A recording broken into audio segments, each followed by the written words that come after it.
2월 2일 화요일 하나님의 말씀은 마태복음 9장 14절에서 26절까지 말씀입니다. 제가 하나님 말씀 봉독해 드리겠습니다. 그때에 요한의 제자들이 예수께 나와 이르되 우리와 바리새인들은 금식하는데 어찌하여 당신의 제자들은 금식하지 아니하나이까? 예수께서 그들에게 이르시되 혼인집 손님들이 신랑과 함께 있는 동안에 슬퍼할 수 있느냐? 그러나 신랑을 빼앗길 날이 이르리니 그때에는 금식할 것이니라. 생배 조각을 낡은 옷에 붙이진 자가 없나니 이는 기운 것이 그 옷을 당기어 헤어짐이 더하게 됨이요 새 포도주를 낡은 가죽 부대에 넣지 아니하나니 그렇게 하면 부대가 터져 포도주도 쏟아지고 부대도 버리게 됨이라. 새 포도주는 새 부대에 넣어둘이 다 보존되느니라.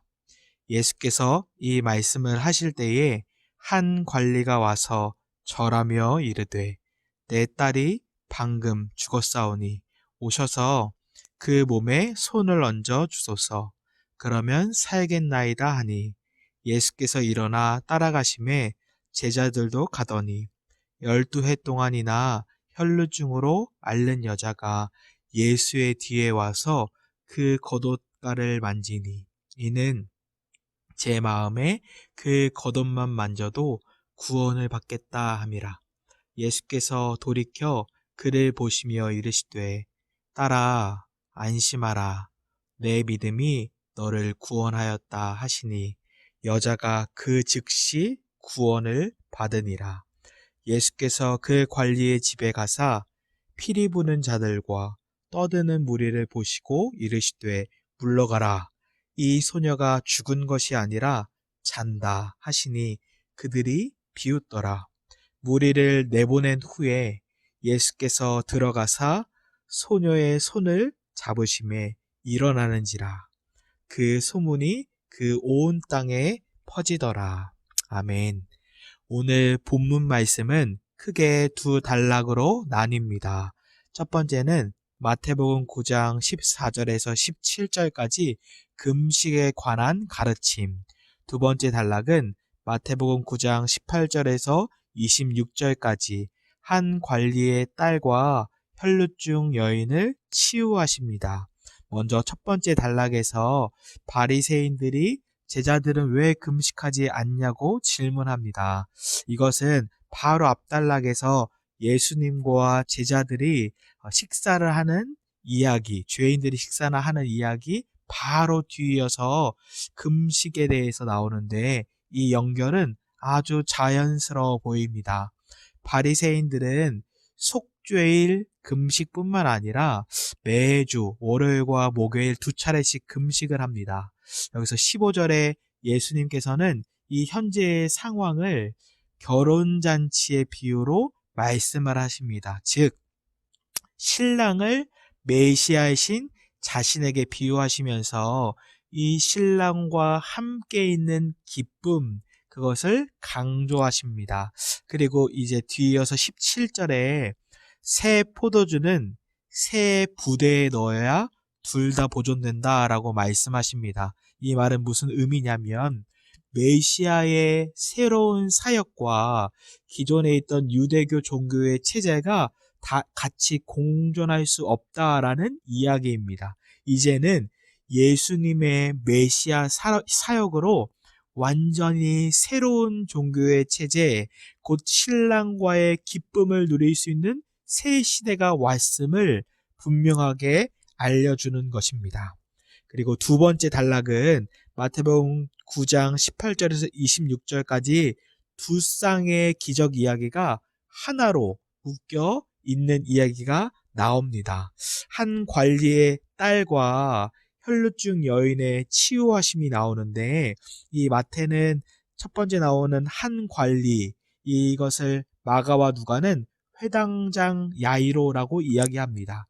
이 18절에 그 회당장 한 관리가 예수님께 절하며 라고 간절하게 엎드린다고 표현합니다. 즉, 이 관원은 예수님께서 진정한 신적인 권위가 있었음을 시사해주고 있는 것입니다. 아픈 자를 치유하는 것보다 이 죽은 자를 살리는 것이 더 큰 기적이지요. 즉, 마태는 이 한 관리의 믿음, 그것을 강조하는 것입니다. 예수님께서는 반응으로 즉각적으로 반응을 하시는데 19절에 예수께서 일어나 따라가심에 제자들도 가더니라고 합니다. 즉, 예수님은 말씀이 아니라 행동으로 취하시는데 제자들도 함께 따라갔습니다. 그 가던 도중에, 예수님께서 가시는 도중에 혈류증 여인, 12년 동안 앓았던 이 여인이 바로 예수님의 겉옷을 만집니다. 레위기 15장에 이 정결 규례가 나오는데, 이 혈류증 여인은 유대 사회에서 완전히 부정한 자로 낙인이 찍혀 있습니다. 이 불편한 삶을 12년 동안 혈류증 여인이 살았는데 그녀의 고통, 괴로움은 극심했을 것입니다. 이 여인은 오랜 고통을 치유받기 위해서 예수님께 나옵니다. 그러나 사회적인 위치 때문에 예수님 옆에 당당하게 나가는 것이 아니라 예수님의 뒤에서 무리 가운데 몰래 옷자락을 잡습니다. 그러니까 레위기 15장에 의하면 정결 규례에 따르면 이 여인의 행동은 문제가 있는 거죠. 하지만 예수님께서는 이 문제가 되지 않았습니다. 이 여인이 이와 같은 행동을 한 이유가 나오는데 21절에 이는 왜냐하면 제 마음에 그 겉옷만 만져도 구원을 받겠다라는 마음을 가졌기 때문입니다. 이 여인의 이러한 믿음은 아주 놀랍다고 볼 수 있죠.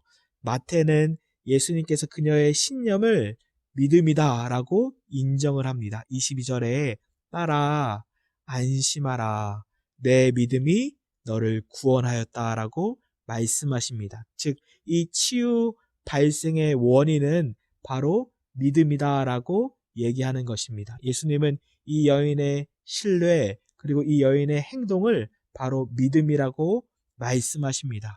그녀의 믿음이 그녀를 구원하였다라고 말씀하시는 거죠. 이 예수님의 구원 선언은 단순한 치유 사역을 뛰어넘어서 영적인 죄 사함, 곧 영적인 구원을 의미합니다. 22절에 즉시 구원받았다라고 표현을 합니다. 구약에서는 이 부정함이 원래는 다른 사람에게 전가돼야 하는데, 그러나 이 부정함이 예수님께 전가되는 것이 아니라 예수님의 거룩함, 예수님의 정결함이 이 혈류증 여인에게 반대로 전가되는 것이죠. 즉, 이 믿음, 이것이 믿음으로 되는 것인데 이 믿음도 곧 하나님의 전적인 은혜, 하나님의 선물입니다. 우리에게도 동일하게 하나님의 전적인 은혜로 말미암아 그 예수님을 믿어서 예수님의 거룩함, 예수님의 완전한 의가 우리에게 전가되는 것입니다. 이 한 관리와 또 딸을 살리시고 혈류증 여인의 사건, 그 치유하심을 통해 공통점을 볼 수 있는데 그것은 바로 믿음입니다. 우리에게도 이 믿음이 필요한데 내 믿음이 너를 구원하였다. 즉, 우리에게도 오직 믿음으로 말미암아 주님께 나아갈 수 있는 것입니다. 저는 적용으로 우리 주위에 질병 가운데 고통하고 있는 환우, 또 재정적으로 어려움에 있는 성도님, 또 정서적으로 영적으로 깊은 우울감과 영적인 침체를 경험하는 분들이 계시는데 우리가 이것을 믿음으로 기도하는 것.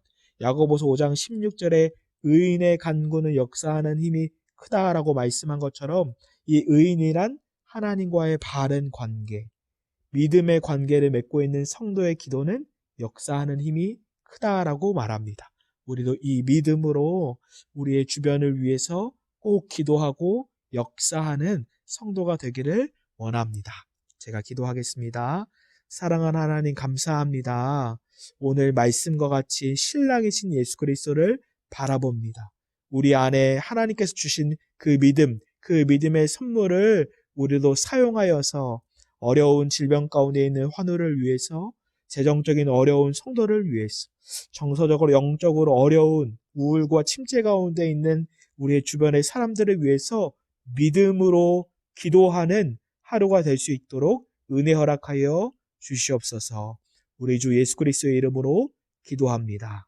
아멘.